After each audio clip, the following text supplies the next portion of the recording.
Well, I've got my morning coffee. Come from my new coffee carafe. Y'all need to get you one of them. They're nice.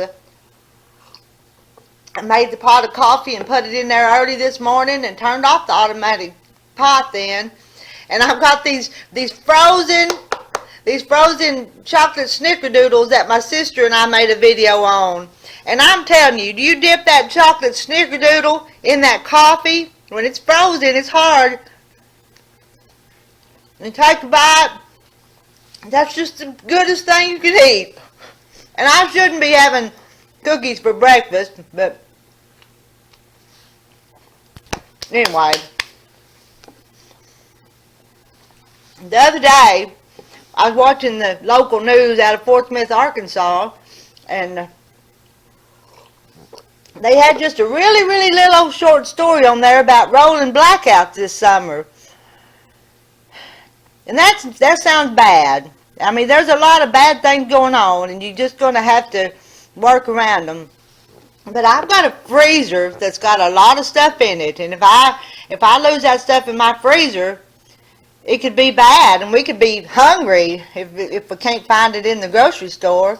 So I went down there this morning, and I brought some meat up here, and it's frozen. It's still hard as a rock too, just like my cookie. But I'm going to thaw that out, and I'm going to brown it, and I'm going to can it later on. It may be a little while before I get it all thawed out and ready to go in the jar and in the canner, but I've got to start someplace. But start by thawing it out, and I'm going to cook it up and put it in the jars and can it, and then it'll be on the pantry shelf. It'll be good for several years then, and I won't have to worry about those rolling blackouts and the power going out. You know, we have a generator, but if the way the fuel is getting, could you even afford or find the fuel to run the generator, to run the power, to run the freezer? Things are looking kind of rough, and I hope you guys are doing something to kind of prepare and get ready for them. There's only so much you can do. We've always been old timers and always gardened and canned, but have to figure out new ways to do stuff. I have a dehydrator, but I'm not gonna dehydrate them. Dehydrate it. I'm gonna put it in the jar and can it. Because the three, I guess the options for doing it would be to have the freezer, can it, or dehydrate it. That's the only three ways to preserve it. Well, jerky, but hey, you're not going to eat everything in a jerky. You know, buy this cookie.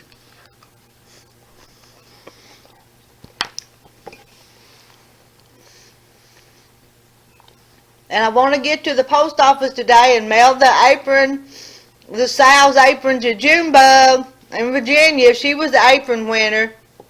And that going live stream just didn't work out here, this slow rural internet. That computer just sat there and spin, and buffering, I guess is what they call it, and it never did work.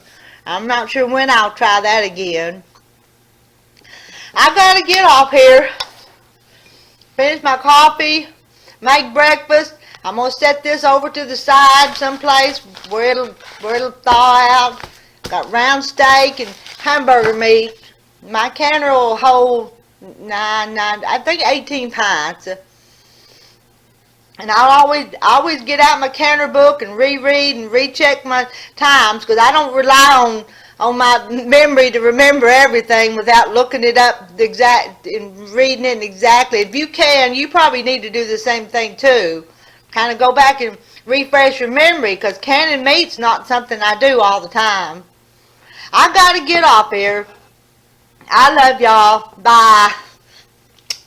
Get you one of these crafts. They're wonderful. I'm telling you, this is a neat thing. And I can't believe that company asked me to represent it, but they did. And I'm tickled to do it. Bye.